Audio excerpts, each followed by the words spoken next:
रोहित और मेघा की नई नई शादी हुई थी। ये एक अरेंज मैरिज थी, इसलिए मेघा रोहित के बारे में बहुत कम जानती थी।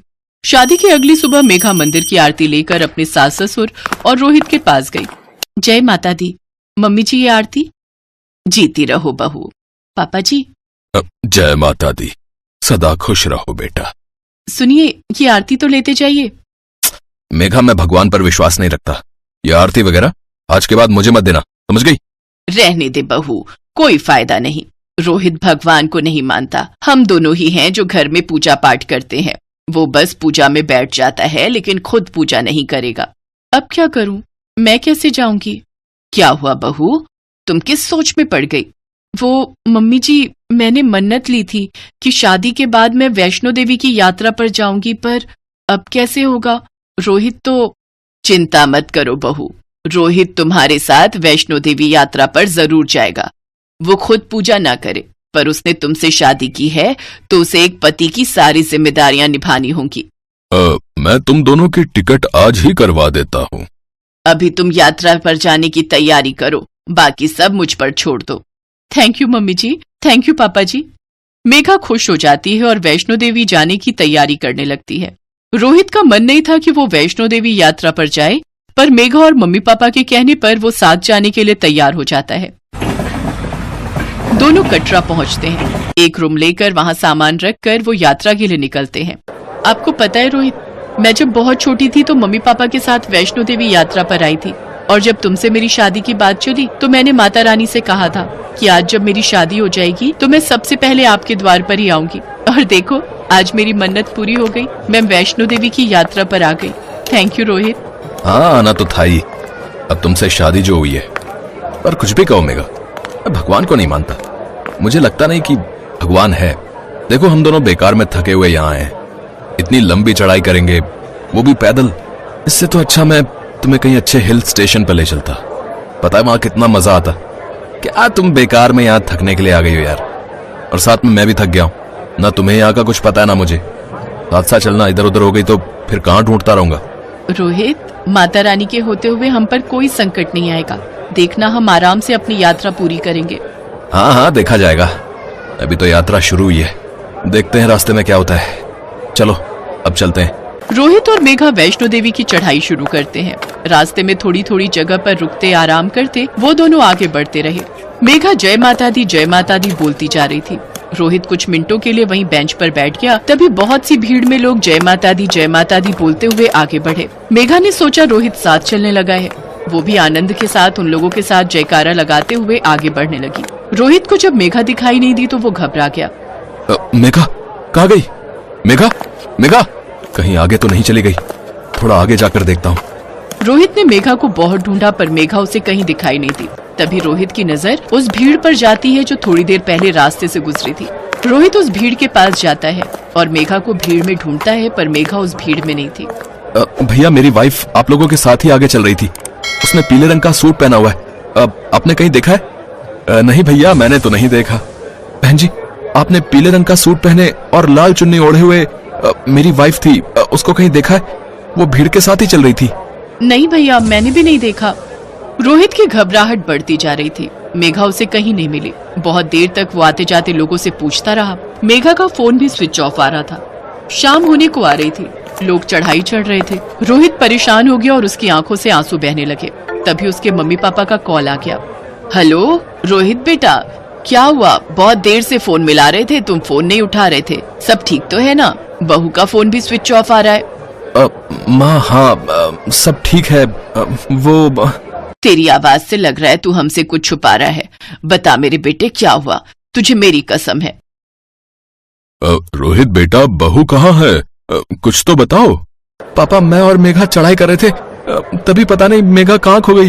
वो कहीं नहीं मिल रही है। क्या बहू खो गई? कहीं मिल नहीं रही? मुझे फोन दो, मेरा बच्चा वहाँ परेशान हो रहा है। पता नहीं हमारी बहू कहाँ चली गई। हेलो रोहित बेटा, चिंता मत कर, सब ठीक हो जाएगा। बहू मिल जाएगी। तू माता रानी से विनती कर, देखना माता रानी तेरी जरूर सुनेंगी। हम भी यहाँ से प्रार्थना करेंगे। तू उन पर विश्वास नहीं करता ना, पर एक बार मेरे कहने पर तू माता रानी से अपनी पत्नी के लिए विनती कर। मेरे बच्चे देखना, उनकी शक्ति से मेघा मिल जाएगी। एक बार विश्वास कर। Hello hello. तभी फोन कट जाता है और काफी देर तक नेटवर्क नहीं आते। रोहित, जो कभी भी भगवान पर विश्वास नहीं करता था, वो हाथ जोड़कर माँ वैष्णो को याद करता है। हे माता रानी, मैंने कभी आप पर विश्वास नहीं किया, पर मेरी मेघा आपकी परम भक्त है। पता नहीं वो कैसी परेशानी में है। माँ, उसकी रक्षा करना। मेरी प्रार्थना सुन लो। मेरी मेघा मुझे दे दो। सब कहते हैं आप में बहुत शक्ति है, और जो भी सच्चे हृदय से आपको याद करता है, आप उसकी प्रार्थना जरूर सुनते हो। मैं आपको याद कर रहा हूँ माँ, मेरी मेघा मुझे मिल जाए बस। रोहित माँ वैष्णो से सच्चे मन से प्रार्थना करता है। तभी उसके मोबाइल पर एक नंबर से फोन आता है। रोहित दौड़ता हुआ उस जगह पर पहुंचता है जहां से उसे फोन आया था। रोहित देखता है मेघा वहां बेंच पर बैठी हुई है और दो औरतें उसके पास खड़ी हैं। रोहित, रोहित। मेघा, तुम कहाँ चली गई थी? मैंने तुम्हें बहुत ढूंढा। घबराने की कोई बात नहीं है। इन्हें चक्कर आ गया था और ये बेहोश थी। होश में आते ही हमने इनसे आपका नंबर लिया और अपने मोबाइल से आपको कॉल किया। Thank you ma'am. अब तुम ठीक हो ना मेघा?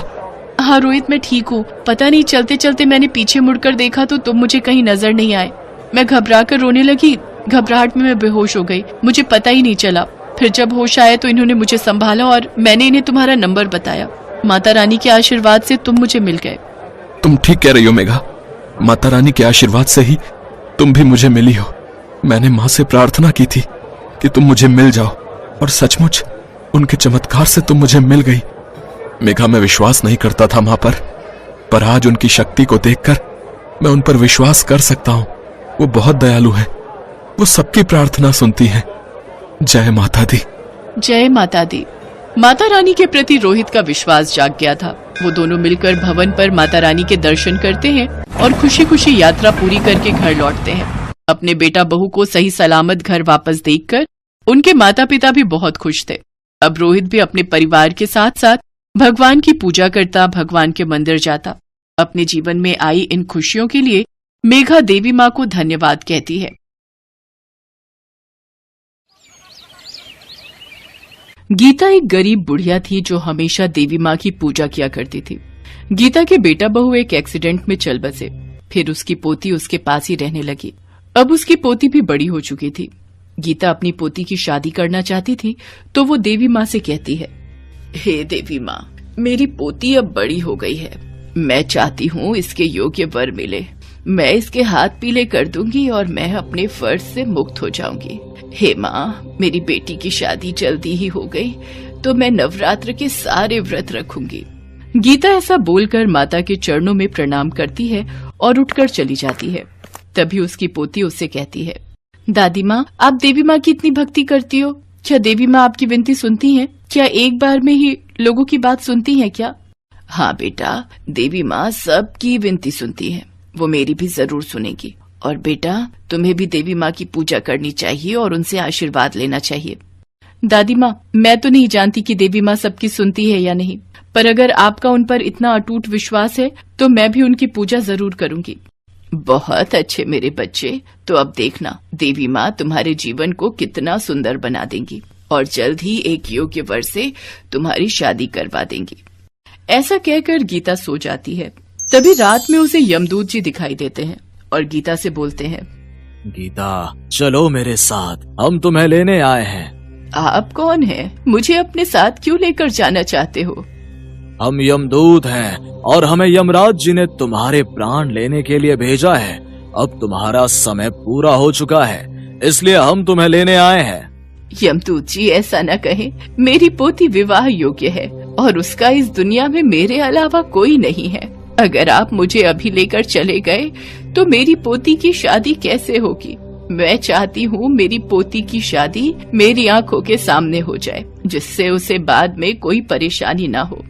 हम यमदूत हैं और हमारे महाराज यमराज जी का आदेश है कि तुम्हारे प्राणों को हर लिया जाए और तुम्हें हमारे साथ चलना ही होगा। हम कुछ नहीं सुनना चाहते।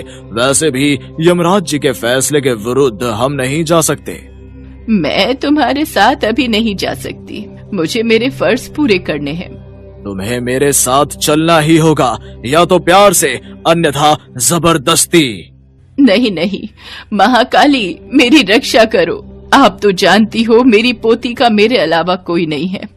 मुझे मौत से डर नहीं लगता। लेकिन मेरे मरने के बाद मेरी पोती का क्या होगा? हे देवी माँ, मेरी रक्षा करो।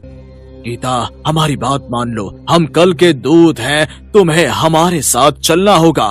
अगर तुम काल के दूत हो तो मैं भी महाकाली की पुजारन हूँ, जो काल से भी बड़ी है, और तुम देख लेना, वो मेरी रक्षा अवश्य करेंगी। ठीक है, अगर तुम चाहती हो तो हम तुम्हारे साथ जबरदस्ती करें तो ये भी सही है, पर हम अपने प्रभु का कहना अवश्य ही मानेंगे। फिर यमदूत बुढ़िया को छूते हैं। उन्हें एक जोर का झटका लगता है। अरे ये कैसा झटका था? आज तक हमने इतने लोगों के प्राण हरे हैं, लेकिन कभी ऐसा नहीं हुआ। आखिर ये सब कैसे हो रहा है? तभी महाकाली की आवाज यमदूत के कानों में पड़ती है। यमदूत, मैं तुम्हें आदेश देती हूँ कि तुम अभी गीता के प्राणों को नहीं हरोगे। जब मेरा आदेश होगा तब तुम गीता के प्राणों को ले जाना, पर तब तक तुम इसको कोई नुकसान नहीं पहुँचाओगे। तुम कौन हो जो हमें ऐसे आदेश दे रही हो? हम सिर्फ अपने प्रभु यमराज का आदेश मानते हैं, उनके अलावा किसी का नहीं मानते। मैं ही दुर्गा हूँ, मैं ही काली, मैं ही महाकाली हूँ, मैं महाकाल से परे हूँ, मैं ही सर्वप्रथम शक्तिशाली हूँ। ये सुनकर यमदूत समझ जाते हैं और वो हाथ जोड़कर बोलते हैं, मुझे क्षमा करें माता, मैं आपको पहचान नहीं पाया। जय महाकाली। इतना कहकर यमदूत वहाँ से यमराज जी के पास चले जाते हैं। यमदूत, मैंने तुमसे कहा था कि उस बुढ़िया के प्राण लेकर आ जाना, पर तुम तो खाली हाथ ही आ गए। अब तुम अपने प्रभु का आदेश नहीं मानते, तुम उसके प्राण क्यों नहीं लेकर आए? हम गए थे महाराज, पर महाकाली का आदेश था जब तक उस बुढ़िया के प्राणों को न हरे जाए, जब तक महाकाली आदेश न करे। ऐसा कैसे हो सकता है? कोई भी देवी देवता मेरे कार्य के विरुद्ध नहीं जाते, न ही कोई बाधा डालते हैं, तो फिर इस बार महाकाली ऐसा क्यों कर रही है यमदूत? पता नहीं महाराज, लेकिन हम महाकाली के आदेश के विरुद्ध नहीं जा सकते, इसलिए हम वापस आ गए हैं। ठीक है, हम स्वयं ही उस बुढ़िया के प्राण लेने जाते हैं, देखते हैं महाकाली हमें कैसे रोकती हैं। फिर यमराज बुढ़िया के घर पहुंच जाते हैं और उसके प्राणों को हरने की कोशिश करते हैं, लेकिन जैसे ही वो बुढ़िया के शरीर को छूते हैं तो यमराज के शरीर में कंपन आ जाती है, जिस कारण यमराज क्रोधित होकर कहते हैं, किस शक्ति का इतना साहस है जो मुझे इसके प्राण लेने से रोक रहा है? सामने आओ, जो भी मेरे कार्य में बाधा बन रहा है, अंजाम सही नहीं होगा। हे यमदेव, आप भूल रहे हो कि मैंने आपके यमदूत को कहा था, जब तक मेरा आदेश ना हो आप इस बुढ़िया के प्राण नहीं हरोगे। पर महाकाली, ये होनी है, ये तो होकर ही रहेगी, इसे तो कोई नहीं टाल सकता। इसे ना तो आप टाल सकती हैं, ना तो मैं, यही विधि का विधान है। फिर यमराज बुढ़िया के दोबारा प्राण छीनने की कोशिश करते हैं तो महाकाली गुस्से में आ जाती हैं और यमराज जी के शरीर को बहुत छोटा बना देती हैं। ये देखकर यमराज जी बहुत घबरा जाते हैं और गायब होकर ब्रह्मदेव के पास पहुंचते हैं और बीती हुई घटना ब्रह्मदेव को बताते हैं। आप जानते हैं, माँ दुर्गा समस्त शक्ति है और समस्त शक्ति की संरचना भी वही है। अगर आपको पहले की तरह होना है और महाकाली के इस बंधन से मुक्ति पानी है, तो आपको माँ दुर्गा का ध्यान करना होगा, वही आपको इससे मुक्ति करा सकती हैं। ठीक है ब्रह्मा जी, आप जैसा कहेंगे हम वैसा ही करेंगे। हम दुर्गा माता का ध्यान करेंगे और उनको प्रसन्न करेंगे। यमराज जी, कल से नवरात्रि शुरू होने वाले हैं। देवी माँ को खुश करने के लिए ये 9 दिन बहुत महत्वपूर्ण है। आप माँ दुर्गा का 9 रूपों की आराधना करो, माँ आपके कष्टों का निवारण अवश्य करेंगी। फिर यमराज जी माँ दुर्गा के नवरात्रों को रखना शुरू करते हैं। उधर गीता भी सुबह उठती है और बोलती है, क्या सच में कल रात यमदूत मेरे प्राणों को लेने आए थे? पर अगर वो सच में थे तो बिना मेरे प्राण लिए वापस कैसे चले गए? जो भी हो, ये सब मेरी महाकाली का चमत्कार है। फिर गीता भी बड़ी श्रद्धा से महाकाली के नवरात्र के व्रत पूर्ण करती है। यमराज जी के नवरात्रि पूरे होते ही दुर्गा माँ उनके सामने प्रकट होती है। यमराज जी, मैं तुम्हारी आराधना से प्रसन्न हूँ, बताओ तुम्हें क्या वरदान चाहिए? माँ, मुझे मेरा पहले जैसा ही शरीर चाहिए। मैंने अज्ञानता में गलती कर दी, मुझे क्षमा कर दे माँ महाकाली। मैं महाकाली की शक्ति को पहचान नहीं पाया। हे माँ, मुझे क्षमा करें। यमराज जी, महाकाली मेरा ही एक स्वरूप है। महाकाली की शक्ति के सामने महादेव भी नमन करते हैं। पर यमराज जी, मैं आपका पश्चाताप देखकर आपकी भूल को क्षमा करती हूँ और आपको आदेश देती हूँ कि जब तक बुढ़िया की पोती की शादी नहीं हो जाती, तुम उसके प्राणों को नहीं हरोगे। फिर महाकाली माँ दुर्गा की बात मानकर यमराज जी को पहले जैसा बना देती है।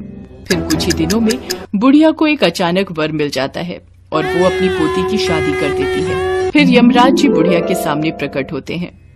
गीता, तुम्हें हमारे साथ चलना होगा। यमराज जी, अब मुझे चलने में कोई संकोच नहीं है। जय महाकाली। मैं जानती हूँ आपने उस वक्त मेरे प्राणों की रक्षा की थी। आप अपने समस्त भक्तों पर ऐसे ही कृपा बनाए रखें। जय हो महाकाली की।